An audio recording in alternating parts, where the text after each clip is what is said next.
नमस्कार, स्वागत है आप सभी का आपके अपने ऑनलाइन इंस्टीट्यूट निशांत ज्ञान के यूट्यूब प्लेटफॉर्म पर।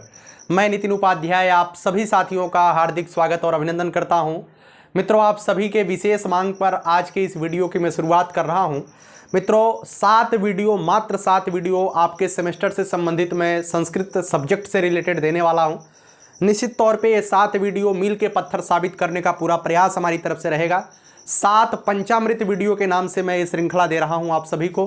निश्चित तौर पे इन सभी को आपने अपनी सेल्फ स्टडी तो आप करते रहिएगा, लेकिन मेरी तरफ से जितना हो सकता है आपके लिए उतना मैं करने का प्रयास करूंगा। आइए चलिए, आज की इस वीडियो में पहला वीडियो है संस्कृत विषय का। तृतीय सेमेस्टर में आप सभी लोग हैं, आप सभी के विशेष मांग पर मैं इस वीडियो श्रृंखला की शुरुआत किया हूँ। आज के वीडियो में उच्चारण स्थान को याद करना सिखाऊंगा। निश्चित तौर पर 2 क्वेश्चन आपको यहाँ से देखने को मिलेगा। कल मैं जो है प्रत्याहार याद करना सिखाऊंगा, उसके बाद मैं कारक पहचानना सिखा दूंगा। आप सभी लोग इतना यकीन मानिए कि अगर ईमानदारी से 7 वीडियो देख लेते हैं, निश्चित तौर पे आप पास मार्किंग आपकी आ जाएगी, ठीक है। और अच्छे से पढ़ाई करेंगे, सेल्फ स्टडी वगैरह करेंगे तो आप 15 से 20 नंबर आसानी से चले जाएंगे 7-8 वीडियो में, ठीक है। चलिए इस वीडियो की शुरुआत करते हैं। संस्कृत की शुरुआत है तो माता सरस्वती की वंदना के साथ हम इस वीडियो की शुरुआत करते हैं।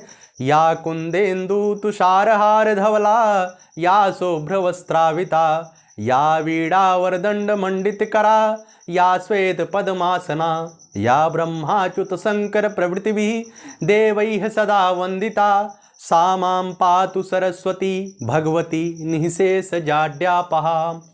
देखिए, इस वंदना के साथ मैं इस वीडियो की शुरुआत कर रहा हूं। निश्चित तौर पे संस्कृत की वंदना जब मैं छोटा था तो हमारे विद्यालय में वंदना होती थी, और एक वंदना हमें याद करवाई गया था। सरस्वत्यै नमो नित्यं भद्रकाल्यै नमो नमः, वेद वेदांत वेदांग विद्याय स्थानेभ्य एव च, सरस्वती महाभागे विद्ये कमलोचने, विद्यारूपे विशालाक्षी विद्या देहि नमोस्तुते। चलिए सबसे पहले बात करते हैं मित्रों, याद कैसे करेंगे इन सभी चीज़ों को, ठीक है। 10 मिनट का वीडियो रहेगा, आपको अच्छी तरीके से देखना है, ईमानदारी से देखना है। देखिए, इसे पढ़ाने से पहले मैं आपको बताता हूँ क च ट त प, इस तरीके के 5 वर्ग बनाए गए हैं, और इन 5 वर्ग में जो है 5-5 वर्ण लिए गए हैं।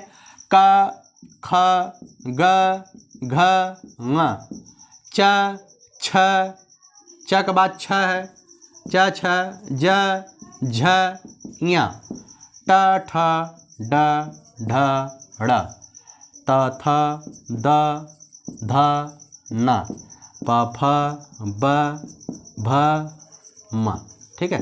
इस तरीके के 5 वर्ग बनाए गए हैं व्यंजनों के, ठीक है। अब कौन सा व्यंजन ये कहलाता है आप सभी लोग बताइएगा। इसे स्पर्श व्यंजन कहते हैं, ठीक है। अब इसके जो है 5 वर्ग बनाए गए हैं, क वर्ग, च वर्ग, ट वर्ग, त वर्ग, प वर्ग।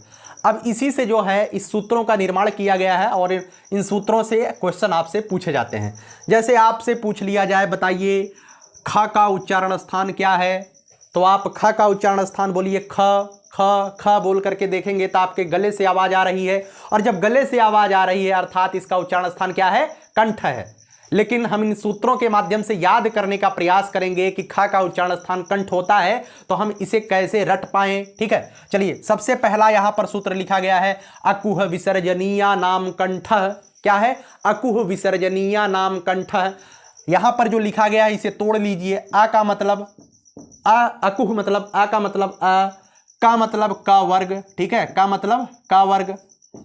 अकुह है मतलब हा वर्ण, ठीक है। अकुह विसर्जनीय नाम, अर्थात जितने भी विसर्ग वाले शब्द आते हैं वो क्या है, इनका उच्चारण स्थान कंठ होता है। बोलिए, है ना। तो आ हो गया, क वर्ग हो गया, ह हो गया, और विसर्ग वाले शब्द हो, विसर्ग वाले जितने भी चीज होती हैं सबका उच्चारण स्थान क्या है, कंठ है। तो अगर आपसे पूछा जाए भैया ग का उच्चारण स्थान क्या है, तो आप तुरंत बता देंगे अकुह विसर्जनीय नाम कंठ, अर्थात क वर्ग में जितने भी वर्ण आते हैं उन सबका उच्चारण स्थान कंठ होता है। क ख ग घ ङ, ठीक है, क ख ग घ ङ, क वर्ग के अंदर ही ख आ रहा है, ग आ रहा है, घ आ रहा है, यहाँ तक कि न भी आ रहा है, लेकिन न का जो है आखिरी जितने भी वर्ण है, इसके आखिरी जितने भी वर्ण है इनका उच्चारण स्थान नासिका होता है, इस बात को ध्यान रखिएगा। लेकिन क में क ख ग घ, आ जो अ है, और इसका बड़ा रूप जो छोटा आ बड़ा आ पढ़ते थे उसे ह्रस्व और दीर्घ कहते हैं। ह्रस्व माने छोटा, दीर्घ माने बड़ा। तो ह्रस्व आ और दीर्घ आ का वर्ग में जितने भी वर्ण आते हैं उसके साथ साथ है और जितने भी विसर्ग वाले शब्द वर्ण होते हैं वो सभी कहाँ पे जाएंगे, कंठ में जाएंगे। आपको पहला चीज याद हो गया, अकुह विसर्जनीया नाम कंठ। आगे बात करते हैं मित्रों, इचू यसा नाम तालुह। जैसे मैं आपसे पूछूं भैया बताइए या का उच्चारण स्थान क्या है, तो या जब आप या बोलेंगे या तो आपको पता ही नहीं चल रहा है कि यह तालु से बोला जा रहा है, कंठ से बोला जा रहा है, कि पता चल रहा है, नहीं पता चल रहा है। तो आपको अगर सूत्र याद रहेगा तो ईमानदारी से और धड़ाक से उत्तर लगा देंगे कि नहीं लगा देंगे। ये सूत्र याद कर लीजिए, इचू यसा नाम तालुहु, इचू यसा नाम तालुहु। इसके आगे पहले ई लिखा गया है तो ई लिख लीजिए, चा लिखा गया तो मतलब चा वर्ग लिखा गया है, चा वर्ग में चा भी आता है, छा भी आता है, जा भी आता है, झा भी आता है, और यहाँ वाला नासिका में चला जाएगा, आखिरी वाला कहाँ चला जाएगा, नासिका में। तो ईचू चा वर्ग हो गया, या भी आगे है तो या भी लिख लीजिए। और बड़ा सा है ना, बड़ा सा, इसे मैं सलजम वाला सा बोल करके अपने बचपन में याद किया था। तो आप कैसे याद किए थे, सीटी मार के बोला जाता है। उसके बाद इसका उच्चारण स्थान कहाँ भैया, इसका उच्चारण स्थान है तालु। पहला वीडियो जब मैंने यूट्यूब पर शुरुआत किया था तो पहला वीडियो यही बनाया था कि उच्चारण स्थान को कैसे याद करते हैं। आज वही फिर मौका मुझे मिला है तो मैं आपके सामने रख रहा हूँ। इचू यसा नाम तालु अर्थात ई चाहे ह्रस्व ई हो चाहे दीर्घ ई हो, चा मतलब चा वर्ग, या मतलब य, श मतलब स, इन सबका उच्चारण स्थान कहाँ से होता है भैया, तालु से होता है। ठीक है, आगे बात करते हैं मित्रों, ऋतु रसाणाम मूर्धः, ऋतु रसाणाम मूर्धः अर्थात री, चाहे छोटी री हो चाहे बड़ी री हो, री, टा वर्ग। ठीक है, उसके बाद आगे लिखा गया है र। उसके बाद जब मैं बचपन में था जिसको मैं खटकोण वाला सा बोलता था, आप क्या बोलते हैं, कहीं कहीं पर पेट फरुआ सा बोलते हैं, है ना, हम अवधि है ना, ऋतु रसाणाम मूर्धः। और ठीक है, इसे भी जो एड़ा लिखा गया है इसे भी मूर्धा से कहीं कहीं पर बताते हैं, लेकिन आप ध्यान रखिएगा आखिरी में जितने भी आते हैं सब क्या है, नासिका है। तो मैं इसे हटा देता हूं, ये क्लियरली नासिका में आप लगाइएगा, ऋतु रसाणाम मूर्धः। बस इतना जान रखिए, री टा वर्ग में चाहे टा आता है, ठा आता है, डा आता है, ढा आता है, ये सभी किस में आते हैं, ये सभी जो है मूर्धा में आते हैं। कहाँ पे आते हैं, मूर्धा में आते हैं। आपसे बहुत आसान क्वेश्चन पूछा जाएगा, आप बताइए टा का उच्चारण स्थान क्या है, और आपको सूत्र पता है भैया ऋतु रसाणाम मूर्धा, तुरंत बता दीजिएगा टा का उच्चारण स्थान। कौन सी बड़ी बात है, ऋतु रसाणाम मूर्धा, मूर्धा से, है ना। आपके यूपी टेट में भी यहाँ से क्वेश्चन पूछे जाते हैं। आगे बात करते हैं मित्रों, ऋतु लसा नाम दंत है। आपको जैसे मैं कहूं बताइए ला का उच्चारण स्थान क्या है, ला आप जैसे बोलेंगे तो आपको समझ में नहीं आएगा कि कहां से बोला जा रहा है, लेकिन अगर आपने सूत्र याद किया है तो धड़ाक से उत्तर दे देंगे, ऋतु लसा नाम दंतः। ऋतु लसा नाम दंतः मतलब री जो होता है, री, ठीक है, एक आ ई उ री, कल मैं इसका माहेश्वर सूत्र याद करवाऊंगा तो उसमें री शब्द है। तो उसके बाद है ता वर्ग, ता वर्ग में जितने भी वर्ण आते हैं आखिरी वर्ण को छोड़ करके, ता में ता आता है, था आता है, दा आता है, धा आता है, ना जो है नासिका में चला जाएगा। ठीक है, ऋतु ता वर्ग, ला ए वाला सा, इन सबका उच्चारण स्थान क्या है भैया, दंत है। ठीक है, ऋतु लसा नाम दंत है। ता वर्ग का कोई भी वर्ण आ जाए उसका उच्चारण स्थान दंत होता है, ला का उच्चारण स्थान दंत होता है, इस्सा का उच्चारण स्थान क्या होता है, दंत होता है। ठीक है, आगे बात करते हैं, उपपद्मानीया नामोष्ठ क्या है, उपपद्मना पद क्या लिखा गया है यार, पद्मानीया नाम दंत ओष्ठ। ठीक है, क्योंकि देखिए अच्छा कुछ लोग कहते हैं भैया संस्कृत आपकी बहुत तेज है क्या, मैं बताऊं मैं कक्षा 10वीं तक केवल संस्कृत पढ़ा था, उसके बाद संस्कृत नहीं पढ़ा था, लेकिन मेरी संस्कृत कक्षा 10वीं का जो संस्कृत था उसमें मेरा 96 या 97 स्कोर रहा है, अच्छी थी संस्कृत। ठीक है, चलिए उसके बाद नहीं पढ़ पाया, उसके बाद मेरा सेगमेंट जो है मैथ की तरफ झुकाव तो ज़्यादा था।